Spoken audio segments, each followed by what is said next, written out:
Welcome, everybody, to another ATC Network Special Edition podcast. I'm your host, Scott Jones. I want to thank you all for joining us here today. If you're catching this on our Facebook page or our YouTube channel, make sure that you like us and hit the alert so that when we have other shows, you'll be notified, and make sure you share it with your friends.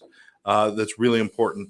This is all about getting the word out there about addiction and recovery and mental health and all the things that so many of us are facing out there today. And just a reminder that the fentanyl crisis is one of the greatest crises we've ever faced with addiction, and that's going on strong right now. So get involved. You can always get a hold of us here at Addiction Training Center. Give Karen a call at 786-514-0893. But I brought a friend in today, Micah Robbins, and Micah and I have been crossing paths for probably the last 2 or 3 years now. Yes. Yeah. Here in at least different events. Yeah. And, you know, he's usually the guy across the room talking to 300 people at once, and you don't get a chance to go up and say hi to him because he knows everybody. Micah, how you doing, brother? Good to see you, man. It's good to see you. I'm glad to be here. This is fantastic. Well, we've been talking about doing this for a while. Here we are. And you're so busy, and, you know, I'm busy, and we've both been going a million miles an hour. But the beautiful thing is that we have the same idea in mind. Absolutely. You know, and I guess before we get started, let's hear a little bit about you. Is like working and helping people with addictions. It's a difficult thing. It's a difficult job. It's not, because we fail often. And there's often times when we're laying in bed thinking, you know, do I even want to get up in the morning and do this again? Because I'm tired of losing people. Why would you do something like this? Hope. I mean, if people have hope, if there is one opportunity that blue skies above, ground below, we got a shot for anybody. I don't care who that is. If someone's willing to take that shot, we got to be here as a community to help them. We have to. And so, you know, the field of addiction, the field of behavioral health, I've spent a career working with adolescents, kids need support all the time. Why wouldn't we give someone a chance? That's why. Why do we get up every day? Because every day something could be different. It could be different for someone else. Do you have personal motivation and stuff too? I mean, are there things in your life that have driven you to this kind of work? Straight up. I mean, certainly my family's been affected by substance use addiction. We've had loss in our family. And has that been a motivator? Absolutely. But it hasn't been the catalyst. It's been the motivator to keep going. Because that happened later in my career, if you will.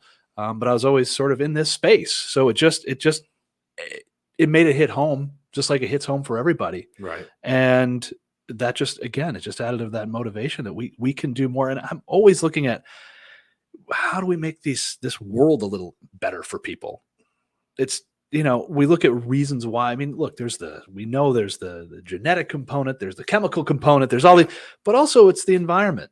And we know right now, you just mentioned the introduction, we're talking about the fentanyl crisis. Yeah. Right. And this stems from the opioid crisis. And this stuff, it was a story, several years ago now, but I love what they were saying. I think it was in the Wall Street Journal. I'll make sure I, give credit where credit's due. It's not my line, but they were talking that, you know, the reason why we're having such a challenge with this is because we're dealing with a major existential crisis, and opioids are an analgesic to that existential pain that a lot of people are feeling. And we know mental health issues are through the roof. We know stress levels are through the roof. COVID didn't help, but we were already there before that happened too. This was just another. COVID was like a booster shot. A booster shot that was already happening. It was there. It was there. And it also showed the fragility of the successes in recovery, successes in that systemic approach we have. We still have a long way to go. It really punched a hole in the work that's been done. Not that the work wasn't getting done, but, you know, we'd sort of hit that sort of plateau, if you will. We'd gone from horrific to just horrible on the opioid crisis. It was, you know, one loss is too many, but we were like, okay, I think we're going to have a little bit of breathing room to kind of see where we can go next. And that just kicked the doors in on that. And then we see the influence of all the synthetics that are out there now. It just made things.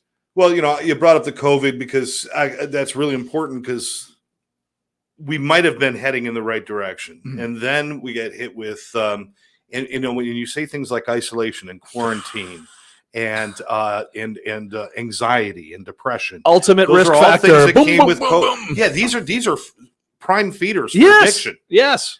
And we got all these overdose rates in in some areas that were.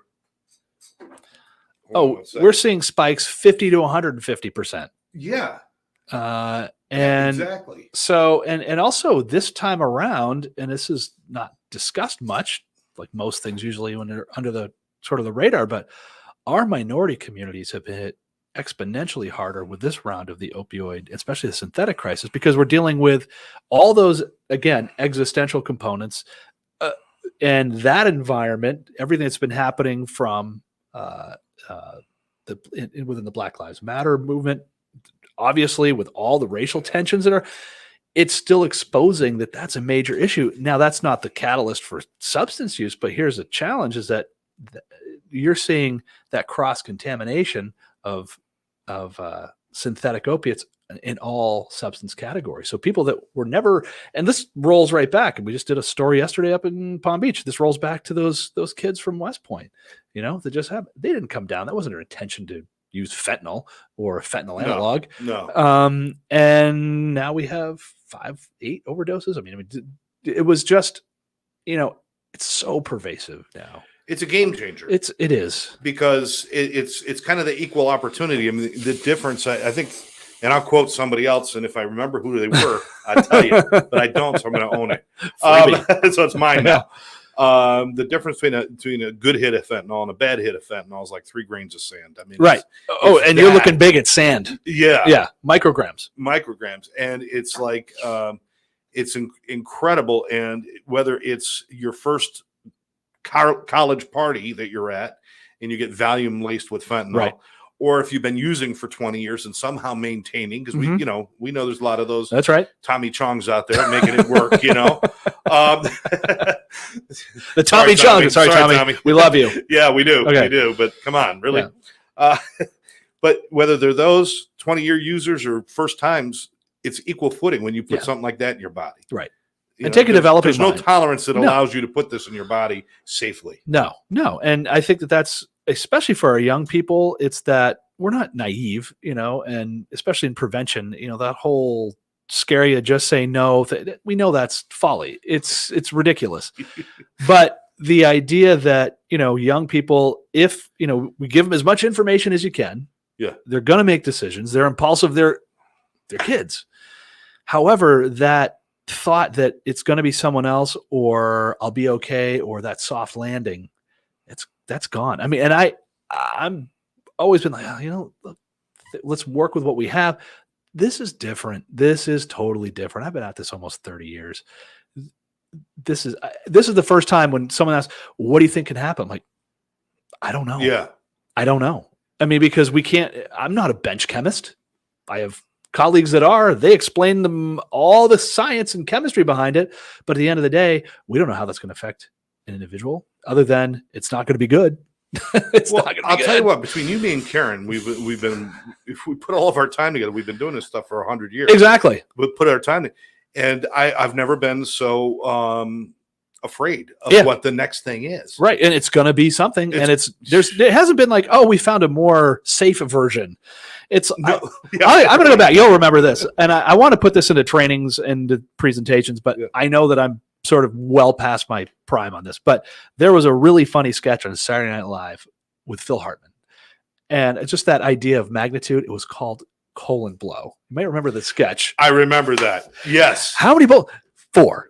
5? Little higher. 9. Guess again. No, you tell me. It would take 10,000. Just that whole idea of like, it's like fentanyl, 100 times more potent than morphine. Carfentanil, 10,000. It's like, where does the exponential growth go? And of course, it's ironic that it was called Colon Blow. And what's the biggest side effects? Constipation. Yeah, there you go. A little nod to Phil Hartman, but the whole idea is that it's an arms race. And here's the other part. It's not like you could point at a boogeyman somewhere. Like, it's the cartel. They're making this stuff here. We've always failed because we've started these war on drugs. The war on drugs was this big thing. Let's go after the cartels. Let's go after bringing the drugs in and stuff. And it was an epic failure because, you cut off the supply of cocaine coming from this country to this country. But then we'll find something else. Yeah. All right. Well, hey, our town, we ran out of cocaine. We're going to be a meth town now. Right. We're going to be a heroin town now. We're going to find something else. I'm surprised they haven't brought LSD back yet. But come on. It's here.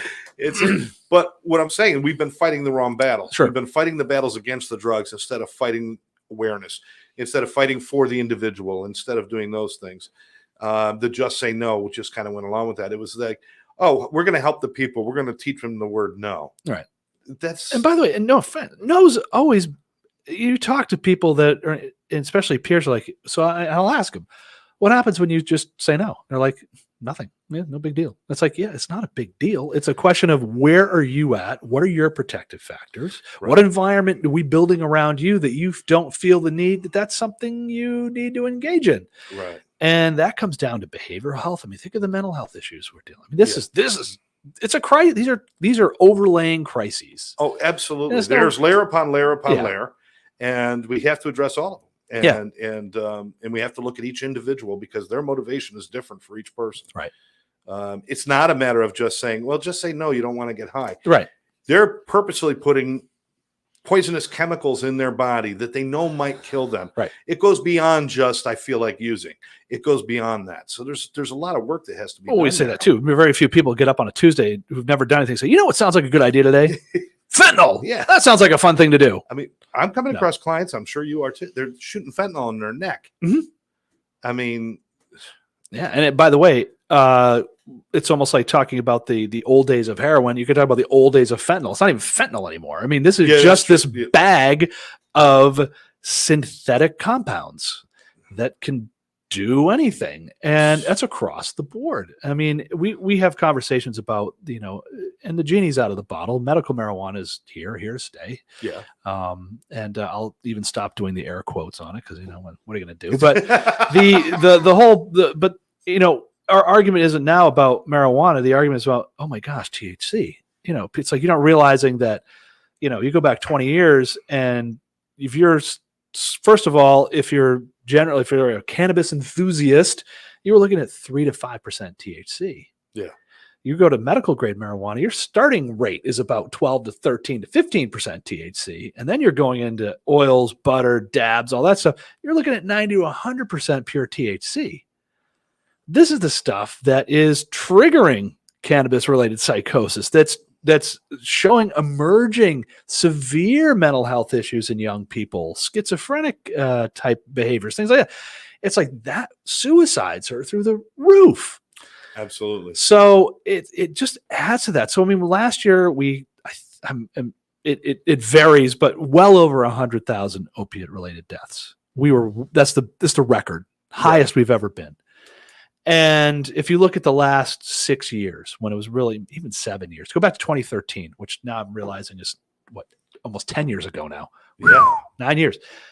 You put those numbers together and you're talking hundreds of thousands. So you take it's about a generation worth of people, 10 years, and you take 500,000 of them out of the picture. Yeah. We don't even know what the ramifications are going to be. No. So it is. And I don't want to be we're actually fun guys. We're not trying to bump people, but it's like we got to get. One of the reasons I wanted to talk to you is because you're not afraid to talk about this. No, stuff. not at all. all. Some people are like, oh, we can't talk. I mean, the fentanyl crisis is one thing that I wanted to mention. Yeah. Certainly I want to know about these projects you're involved in. Sure. Those are great, but there was something else. I mean, there's this thing about Narcan that's going on right now, where. And I understand both sides of the argument. Mm-hmm. You can't help somebody who's dead. Right. That's we need to use that. But it's also being used. It's also kind of that, well, it's okay because if I overdose, I'll get Narcan and I'll be fine. Right. So unfortunately, now something that's good has become a crutch to continue to use. So how do you battle those kind of things, Mike? I got to look at the overall. Regardless, they say, hey, I can get back. Good. At least you're going to get back in the game because other than that, you're dead. Right. And I'm still playing I can help hopefully as many people as I can, as long as you're alive. Right. Dead, I can't work with yet. Who knows what we got for technology coming up, but right now, sorry, gang. So if it takes that, and I think of that in the harm reduction space too, because there's that argument about safe injection sites and needle exchange, and that it's a very controversial thing. But there's no data supporting that those things that, it encourages use and increases use that's been proven. That just doesn't exist. what they there found, is data to see that it helps. They're not getting as much MRSA and much. That's correct. Exactly. Yeah. When we looked at, especially the needle exchange, this is more CDC style in disease prevention than addiction support. That's like addiction component and opportunity for treatment is really a positive side consequence because it's like, well, let's get, you're going to be safer, you're going to be healthier. All the other health effects maybe can be mitigated when they've done an incredible job in Palm Beach with their needle exchange system. It is all about healthcare. It is about interface. It's about relationship building. Anybody that comes in to use that, they have a bridge that day to go get help. That's what people ask. I say, you just can't just show up. You don't just, it's not like a grab bag when you just thanks and you walk out the door. They have 2 needles and a large fry. 2 needles, large freeze, and some orange juice. Thank you. They have peers. They have professionals. Yeah. That's why these things take so long and they're taken so seriously because it's serious. And if you don't give people that opportunity, that's that whole thing. It's like, well, if we just give Narcan, they're just going to. I'll tell you this right now, and I'll speak anecdotally, but this is my gut. And it's probably not wrong. Those deaths from opiates and opioid-related deaths last year, I'm going to say would have at least doubled if we didn't have the distribution and access to naloxone that we do now. I would agree with you on that. I think that's a fair number given the amount of times that they've had to utilize these things. Right. It's damn close. But, there's always that fence. It's like, okay, so by doing some of these things, we're mitigating parts of the disease of addiction that are going to kill you. Yeah. We're not fixing the addiction. Nope. There's an opportunity there, just like there could be other places, whether it's at church or somewhere else. Mm-hmm. But they're saying, okay, some of the people that are dying because of these other diseases that are attributed. If we can curb that, at least we've still got a chance. So I follow all. Well, the other thing is, think of it this way. It's, we were having a massive spike of, it's like, you think HIV has been sort of, you haven't really talked about it, a lot it's recently. Not sexy it's not in there anymore. Yeah. Right? But we've had exploding HIV and Hep C rates all over South Florida. And it's not hard to make that direct correlation because it doesn't take much from one user to another, to another, to another. And that's how disease, it's that spread model. It's kind of like the blooms of really bad analogs, fentanyl analogs. The DEA, do they have, and our law enforcement friends and partners, when they're tracking these things, you can see it's like a bloom because they'll roll up and within this one point, you'll have all these overdoses. Like, okay, we know where that is. Yeah. And we go, and then we can work with that. And I think that that's true. Law enforcement, they're doing their very best. We have incredible people. We know them. We work with them. Our first responders are pushed to the max on this. Law enforcement, fire rescue, our emergency rooms. You added that opiate crisis and they're trying to figure that out. And then we put the COVID piece on top of that. They're pushed to the max. So giving them all the tools that they can possibly use to help with this. And then, who counsels the counselors? Who helps the first responders?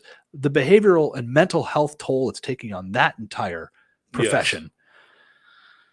That's tragic. That's where you look at the big picture. It's like, we have those that are, in addiction right now that we want to move to recovery. But we have a lot of people that care about these people that are pushed because of their own mental health. They'll fall down that same path. They'll burn out. They'll leave, and we lose good people that way. And the families that affects. So, that's when we talk about that this is the biggest pervasive healthcare crisis in the country because it basically doesn't miss anybody. It doesn't miss anybody. That's an absolute good point. I've often said if the addiction only affected the addict, nobody would care. Yeah. It would be like, well, let them die. Business. I'll even go there. My 3 kids had to bury their mom from an overdose. Yeah. And we, it's everybody's affected. And I still feel like we're kind of scrambling around trying to figure out, we still don't know the answer. Does it sometimes feel like that? Because we're always absolutely like we're throwing spaghetti at the wall and we want something to stick. And I think we have to start moving to, and I think we've started to, is that we got to get out of that react model. Yeah. And we're always reacting. And I think that what happens is you kind of go into a little lull of comfortability, or, it's not hot in the press or what have you. But it's not like the issue is diminished any. And then some tragedy happens and, we're right back. What are we going to do? What are we going to do? It's like, all right, that's why we have to reapproach this systemically. And that's why we're working so hard. And our partners in Broward are doing this, Palm Beach, we're looking in Miami, across the state of Florida, where it's been successful.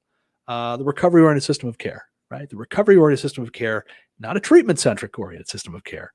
Treatment's an integral part, but it's not the only part, because every individual's path is different. So the goal is recovery. What that looks like for an individual, I'm not going to say. Not my place to say. It's up to them and how their life folds out. But if we don't give that system and that systemic approach where all the paths that person needs are covered, and that covers everything from certainly detox, treatment, behavioral health supports, physical health supports, nutrition, education, legal issues, monetary issues, family education, yes. 100%. And not only education of what they're dealing with or what to expect, but education. How do we take someone who's never worked or because they've missed that entire portion of their life? There's a lot of great creative brains and smart people in addiction that do great things. Oh yeah. Let's work with that. And we joke in groups and people like, and you hear stories about what people do to get drugs. Like, you're a genius. Yeah. How do we tune that to something else? Because you're going to be very, very successful. Yeah. Weak-minded people don't survive addiction. No. So if they've survived addiction and gotten to the point of finding recovery, I mean, there's brilliance there. There's a stick-to-itiveness. There's a drive within them. Now they just haven't had the right goals or the right opportunities, perhaps. Well, they've also been hijacked. That's true. Addiction's That's a true. hijacker that lives on your back, Yeah. And I mean, if you think about, and especially the severity of it now, opiate recovery is brutal. I mean, if you think about the challenges that there's, if you look at the recovery path, look, even going back to heroin, it was predictable, sort of, okay, this timeline, if you can make it to here, brain starts healing at 30, 60, 90 day, that's out the window. We don't know what these things are, the long-term effects are going to be. So how do you build that resiliency, and how do you work in that, relapse isn't a failure. Relapse is a time to learn something new. And what are we missing? What are we gaining? What have you had that's been successful? What do we adjust? And how do we keep moving forward? And that's, the odds aren't great that you're not, just the power of this stuff. And we're going to learn a lot because this is new. We don't have 40 years of research on this. We have 7. Yeah. And not a lot of research yet. But you've been doing this for like 30 years in one shape or another. Right. Are we heading in the right direction or are we not? Yeah. Let's start with public opinion first. Okay, we've come a long way. We've come a long way. And people say, we got a long, but look, I'm talking 5 years ago, look at naloxone 5 years ago was handed out of people's trunks and kind of on the sly down here. Yeah. Trying to help keep people alive. So now that's in the common vernacular, we're getting trainings out there. You can get it. I mean, right now, good luck. There's a bit of a shortage. We're working on it. How is that for irony? But but it's in the common vernacular. People are seeing it. The news coverage, as opposed to just focusing on tragedy and bad, is looking at recovery and hope and how we working this together. I'm not a social media guy, just not my thing. Right. However, the power of social media, as we know, can be negative or positive. I look at the positive on this side.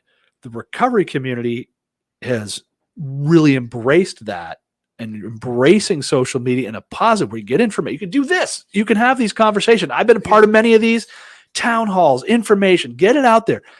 So utilizing it as a tool for hope and help and change is totally great. Now, we also know that it can be used for the easiest way. You can build your own drug lab in about 38 minutes. Yeah. So we know that it has its positives, it has its negatives, but on the overall calculus, it's a great way to communicate with people. So I think that that's a positive, and I think that changes the stigma a lot. People's stories are out there. Think of the parents that have come forward, and what parents used to hold inside, sweep under the rug, not my problem, have become our greatest advocates. Absolutely. Laura Starks she was in Johnny's Ambassadors. She was just here 2 weeks ago, and from Colorado, lost her son just a couple of years ago. To THC related suicide. So she's made her life. She's a very successful public speaker and motivational. And so she's just flipped the switch to make this journey her life's work now. And it's folks like Laura who have felt it, have seen it, understand it. That's going to help push the ball forward. And I'm sorry for the shameless plug. You're amazing. So no, she's awesome. This is fine. But I mean, we have those. I mean, I think of our moms up in our, the little nice segue here to the recovery community centers. They say recovery community center. Keywords: community center, community. This is your community. This isn't like us, them, they. Everybody's in a community. What resources do we need to bring? So let's create a place that's special, that feels welcoming, that doesn't feel shabby or second class. But no, the value of any person in a group is the person.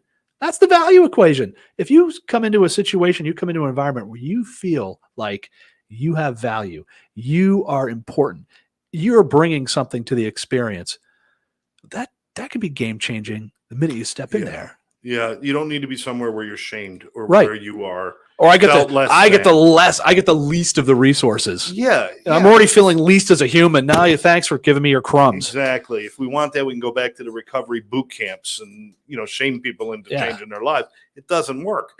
Now, tell me more about the recovery community centers, because I think this is a resource that a lot of people don't know. I mean, It's fairly new. Yeah. In the area.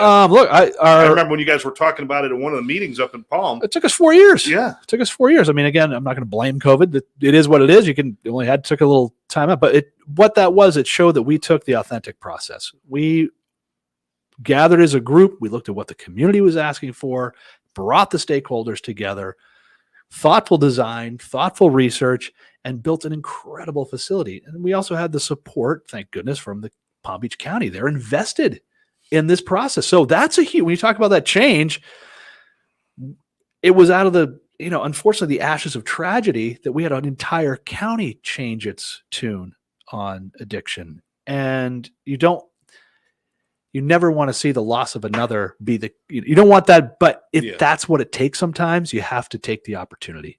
And so we, with that support, that investment, and doing that process right, we're not only doing, Delray is beautiful. Rick Riccardi has been doing fellowship down here. Is actually right here in Broward County, an amazing program. Rebel Recovery up in West Palm. They've taken on so they're doing the True Recovery Community Center. They're now the resource for needle exchange, for peer support, for all those things. But at its core in RCC is 3 simple things: education, advocacy, and peer support. That's it. It can be anywhere, but it's governed by a board that is made up of at least 50% of the people are in recovery, and everybody else is someone who is part of the community that respects recovery, supports recovery, has a loved one in recovery. Yeah. So that makes basically anybody can be. I joke. I know you took care to make sure you had people from different walks. Well, that's it. In different business lives, because that way they can mentor people and do those kind of things. Bringing the faith-based community in this. Oh, absolutely. So the faith-based community, we started, it was like parallel paths. It's like, okay, we're going to get the faith-based kind of moving in this. We're going to have our communities moving in this. They all intersect. But for example, in the faith-based community, it's been only recently that, they've identified this. It's not a moral failing, that this is beyond some things. Is a spiritual and component critical to a lot of absolutely, but we still have to deal with the mental health. We have to deal with the chemical. Right. Absolutely. So let's work on that. And how can you work on that together? Because they're coming to you for support. And how can we be there to be there with you? And that's what they're coming for. I just want to point out that I think it got confused along the way by people, because there's a moral degradation that goes on when you're using. Mm-hmm. That your morals you do lose them, and your values, you lose those. So it's easy to assign that as well. Morally, that's what they are. They're morally corrupt. Right. No, they have been morally corrupted, but that's a symptom. Right. It is not what started it. That's the hijacker back there. Yeah. You can't just fix that. No. There's a physiological, there's a spiritual, there's an emotional, there's a mental, there's all of those pieces that come together. But so people out there, when you're saying, well, these guys are morally, or they're corrupt and they're doing bad things. Yes, they are. But just think of that as, because your car's pulling to the right, do you blame your steering wheel, or do you go look for the cause? Yeah. you know, because the answer isn't kick it until it's not pulling to the right, because it'll start pulling to the right again. Yeah.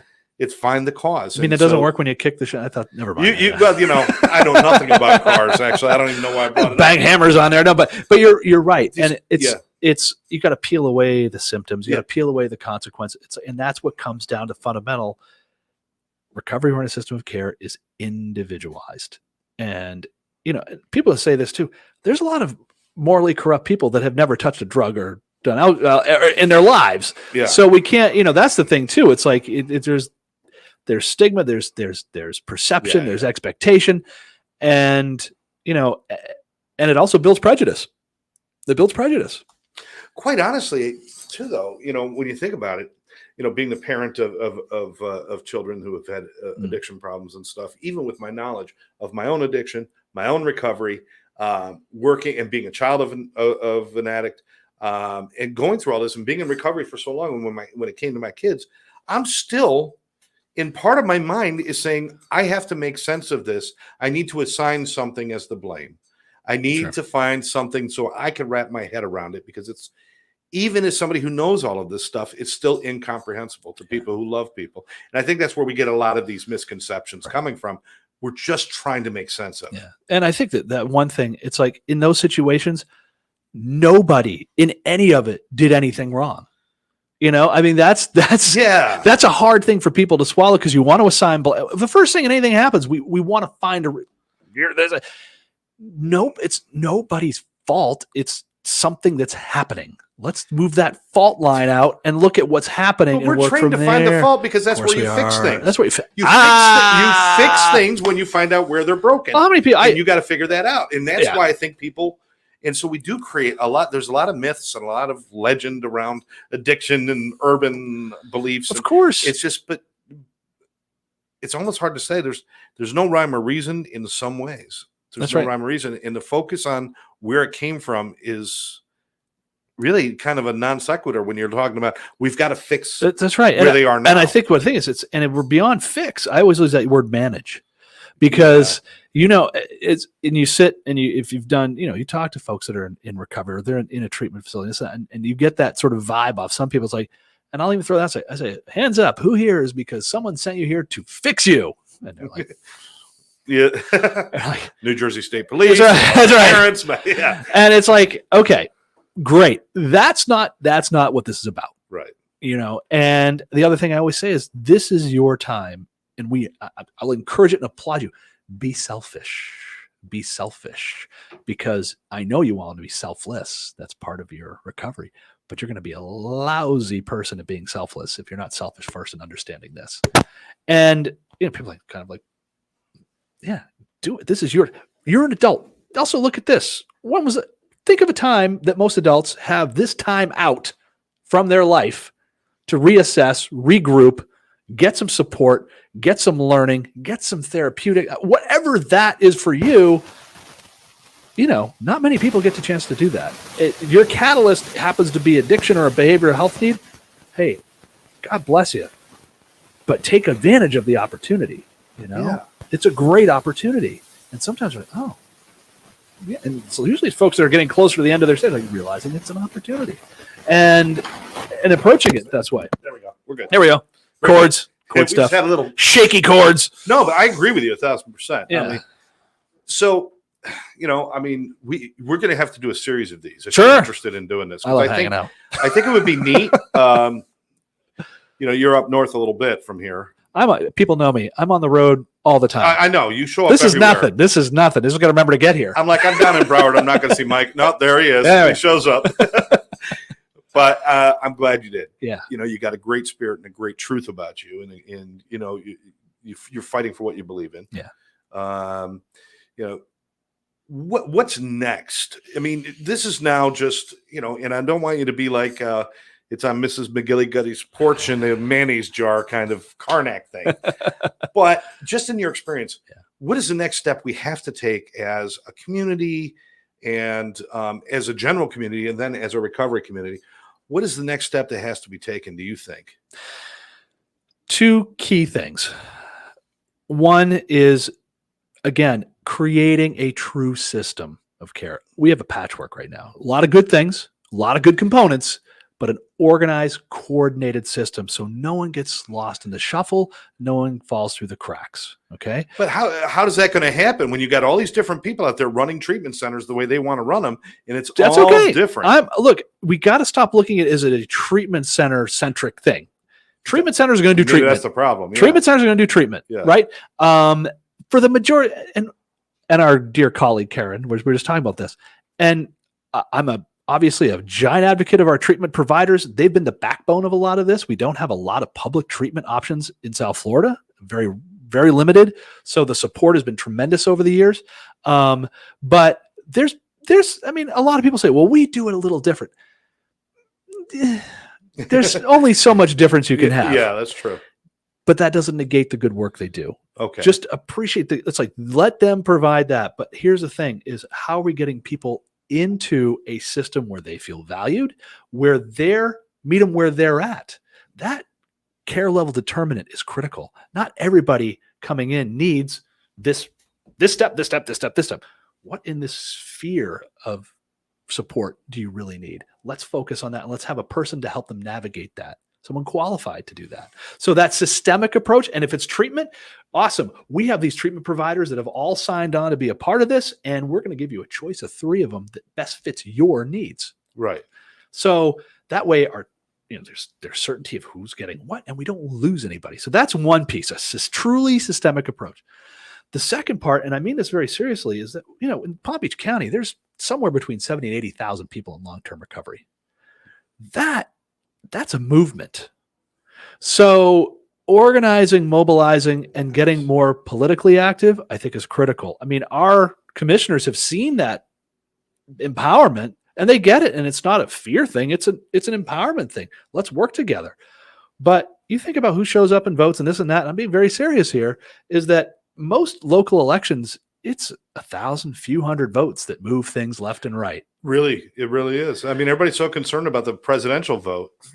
It's like, this is where you move things. For 99% of you out there, whoever's president will not change your life. Right. But who is your local congressman? Who is your local mayor? Who is your city councilman?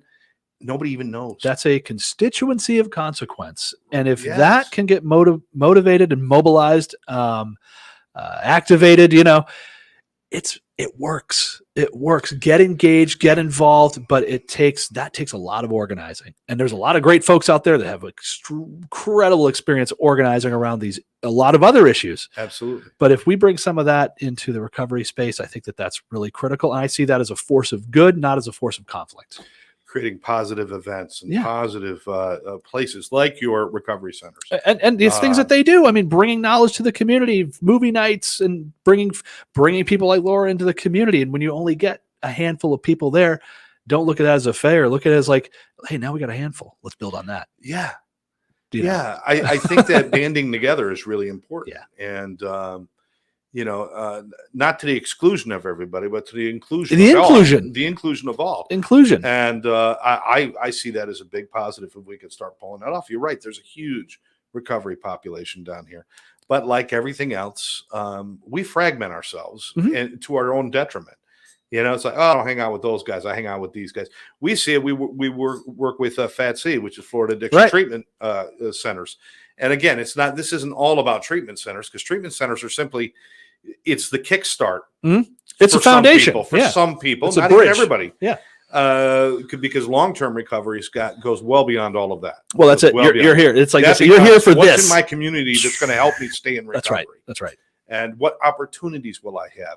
And if somebody gets out and they can't get a job, or they can't get an education, or they can't turn their lives around and not know the path, the path of least resistance is going to be backwards, not forwards. Exactly. They're very people in it. They're very well experienced of what they can do. Yes.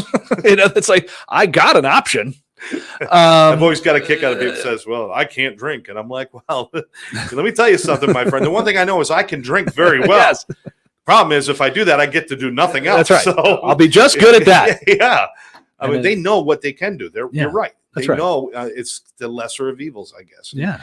Sometimes recovery is just, you hit so many roadblocks.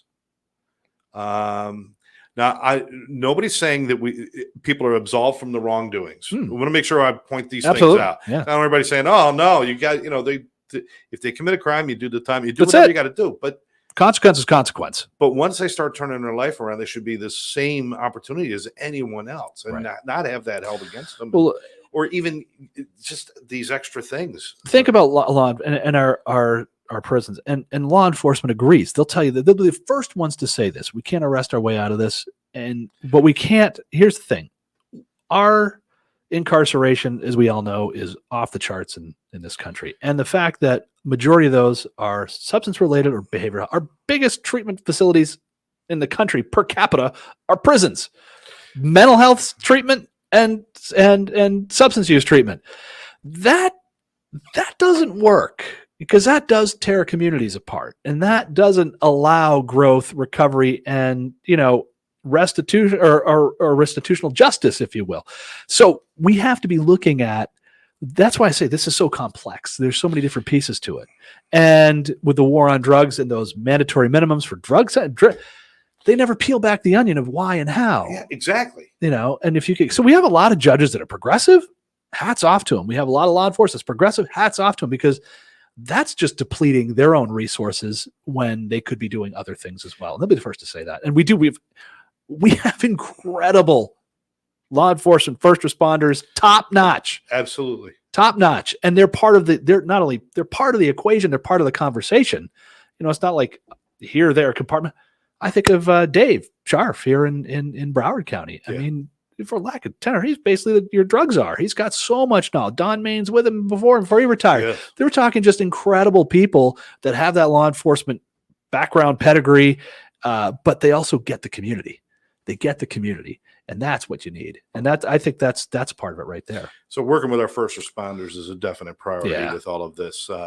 Both the police, fire, our doctors and nurses, police, our paramedics, EMTs, and our military. I mean, we're a country that treats our military horribly when they come back from serving our country. And we've gotten way better. We're better, but we got a long way to go. Exactly. And you mentioned the incarceration. We are the number one country in the world to incarcerate people. Yeah.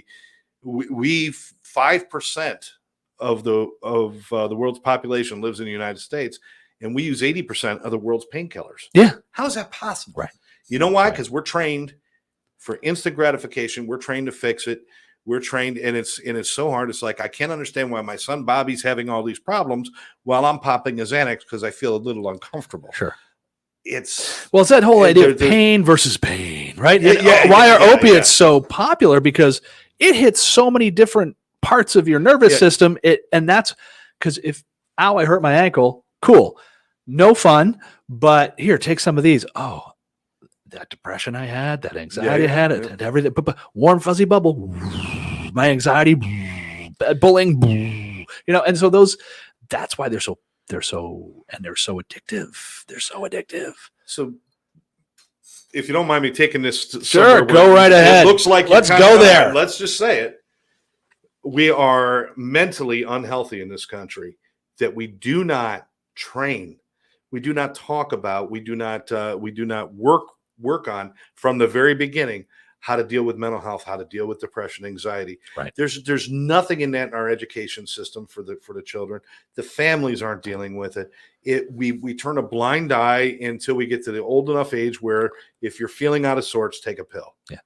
We're starting to see it because, again, it was crisis that's changing that, right? It takes, here we are, we're just mere miles from the horrific tragedy at Parkland just a couple years ago, right? Yeah. And that whole, we had a run. It was just awful. And what was it talking to? The mental health of our kids. So we're seeing that if we're getting more counselors in school, it's becoming the top. They are now required to be teaching behavioral health. This is something that it's not just for health class. It's not just for, I go back to my time, and I had an amazing time in school, incredible teachers, but mental health was part of health class. Coach was teaching it, good job, gold star on the forehead, and off you go, Yeah. And then you see him at practice and you crack something, rub some dirt on it, get back in there. And you're fine, whatever, you're good. And there was value to that, but it's realized that it is a much broader issue, and we are dealing with a progressive disease. And we just have more stuff, more people, more anxiety. It's there. Yeah, exactly. It's there. And again, I'm not a genie out of the bottle kind of thing, but social media has had a huge impact on mental health. We know that now. And especially our youth, predominantly more towards and this isn't just a guy-girl thing, but mostly our young women, they've having a lot, but it's not immune to that. The guys are just as vulnerable. And yeah, the gross inequality actually of bullying towards women. Yeah. For being a certain image and having to be a certain iconic, you got to be this. Everybody's grass is greener, right? Yeah. Which isn't true. I mean, you can't even look at their statistics and people think, oh, why don't I have this? Why don't I have that? Everybody's living their best life but me. And then you look at the people that are living their best life and most of it's baloney. It's staged. It's this, that, and everything else. It's because you can create anything online to make yourself feel. I'll do it one more time. Yeah, feel any way you want, even if you're not feeling that. Just because you think you should be, or the expectation is there, or it hits your same opioid receptors with the likes, the gratification of, I got 14 million followers. What does that even mean? So we're this is such a cool opportunity for people to talk to people who are in recovery and people who succeed in their recovery. One of the big things is to learn about, to appreciate what we have and to have gratitude, right? And to worship the light, because we've seen the darkness, those kind of things. And they end up could be great lessons for us. And you don't need all of that fancy stuff. All you need is to be breathing another day and to have people around you that love you and all this stuff. I mean, we can go this, and I'll leave it with this. Here's my thing. Existential mess that we're in. I mean, come on. And people a lot of times ask, you could do a lot of stuff. I'm like, I don't have time. Yeah. If I find myself, I was like, oh my gosh, this is a giant time suck. I will get, it's endless, And so I just can't. I'm bad enough returning calls and emails, for God's sakes. I don't say, let alone checking all this stuff. I'm like, I know you don't have a lot of time, but I think I can speak for everybody watching this that we would love to have you back. And maybe you and I come up with and tackle a few of these. Sure. Things. Not afraid to throw it out there. I mean, it's a pleasure. Scott, you're I've been awesome. What are you going to do to me? Come on. Exactly. That's the thing too. You just get, it's like, it's your kind of give a care quotient. It's like as you get older, it kind of drops down. You're going to say things. I think of my father who used to say that. I'm like, I was like, you're totally right. Now he's just silly, old, funny, and foolish. And I love him. Well, I said, you and I have always gravitated. We never had a chance to really get together and do this kind of thing. So I'm glad we did it. Love it. I want to keep doing it. And for everybody out there, if we said anything that you don't agree with, and it's exactly as Micah has said 4 or 5 times, he made it very clear. Everybody's individual in how they recover and what happened to them and what their experiences are completely different. And even our opinions might be different from somebody else. Mm-hmm. And that's all good and fine. Whether you're on the fence about medically assisted treatment or medication assisted treatment, if you're on the fence about marijuana maintenance treatment, if you're on the fence, that's fine, because some things work for some people and some things don't work for some people. That's probably why we've had such a hard time coming up with a systemic approach, is because what works for Bob is not going to work for Mary. Right. And we can't judge Bob or Mary because of their decision. And by the way, if I throw an opinion out there, that's what I got. I love to hear yours, and that's a dialogue. How many times have your opinion changed over 30 years? Absolutely. Look, that's the beautiful thing. We've stopped realizing that we can have influence on ourselves and others to influence how we think. I'm wrong more than I'm right. Guaranteed. Wrong more than I'm right. Yeah, actually, your wife called in and told me that. So I think that's about a 90 to 9 to 1 ratio, and she's amazing. And by the way, Nicole, we're expecting our second child, our daughter, in July. So anyway, she's making it happen. Just there's your rock. Right around that time, I got my second grandchild. Here we go. It's baby time. It's baby time. It's baby time, and that's. I know we're supposed to be ending. That's part of our passion, though, is because we want to make something better for our children. Absolutely, it can't keep going the way it's going. No. The thing is, if we don't continue to change, if we don't find the formulas that work, and if we don't all come together, this could be our doom. I mean, I don't want to sound like, oh my God, the world's ending, but it's not a far-flung idea. When I say you lose 500,600,000 people of productive age, that's 600,000 people that aren't going to have kids, that aren't going to go to school, that aren't going to start businesses, that is a huge chunk. People don't realize we have we're going to have soon to be a declining population in this country, much like a lot of the developed world. China's going into the same thing. Japan's going into the same thing. It's like, because if we're not expanding, who's taking care of everybody else? And that is I'm not going to say the fall of the United. No, that's ridiculous. But does it equal decline? It can. Absolutely. And we got to be very aware of that. So we need to be supporting every generation. And this is how you do it. And so that's why this transcends drugs, alcohol, and everything. This is about all of our health. This is about all of us working together. And there's I just lost close friends of the family and it had nothing to do with drugs and alcohol. Guess what? Cancer still sucks. Heart attacks still suck. And the funny thing is like, well, we found a new thing we'd like to try with cancer, and everybody's like, yeah, do it. Go for it. Yeah, that's right. And then somebody comes up with an idea with addictions. And they're like, no. What? Just say no. Yeah. Sorry. Exactly. And I will close. I know we got to close it. But here's the old thing I asked people to. I said, okay, show of hands, or let's play a little pop quiz. Tell me about the, who's there to help people? And they're like, American Cancer Society. Yeah. It's the Great American Smokeout. Coleman, Susan G. Coleman, Diabetes Foundation, Lupus Foundation, Easter Seals, March of Dimes. All right. Hands up for the giant national addiction support team. There's your crickets, right? No, there are a lot of great people doing work, but if you think about it, there hasn't been that united push. And that, when you say what you hope is next, that's the third part. Where are we going to have that national leadership that isn't branded into such that someone's trying to get something out of it, but come together to make sure that everybody that needs something can get the support they need. So that's Yes, you don't heal the community by shunning that population. You heal the community by healing that population. You heal the population, you heal. And look, this is never going away. It's not going away. So it's not about fix everything, and the ponies start to run and the unicorns and the clouds and the rainbows. But if we know how to manage this, like a lot of other health crises, we've learned how to manage. HIV was one of the incredible things that was the medical community responded. Those communities that were most affected responded. They owned it. They looked at and they got it to something that is not like, people aren't terrified to talk about it anymore. I remember being a kid and when Magic Johnson came out and you're like, geez, I touched a doorknob. Am I dead? It was fear-based. Oh yeah. And there was so much paranoia around everything. It was crazy. And so that changed everything, and it started. And look where we're at now. Now we're seeing a rise because we've taken our foot off the gas pedal a little bit. You got to keep it in the but medically, at least it's not a forbidden topic. No, it's not a forbidden topic. We have. There are people that now they're saying HIV is something you can live a full life with. You'll die with it, not from it. Wow, there's someone who could be in addiction. Boy, it'd be great if they live a nice, long, healthy life. They'll die with it, but they're not going to die from it. Exactly. If that's what we can do, great. And we want to see people living healthy, so they're not ending their own lives because of those other things either. That's what we can only hope, my friend. That's what we can hope. Keep up the good work.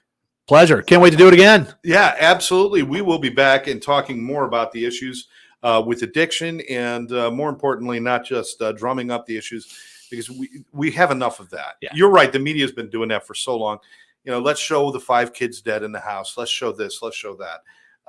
But it's time we start putting a spotlight on the other side, the people who have been successful, how they got successful, and how we can help others get the same way. So please join us. Keep joining us right here at ATC. We'll be back with more next time right here on ATC's Special Edition Podcast. Thanks a lot, brother. Thanks, Scott. See you soon. Take care, everybody.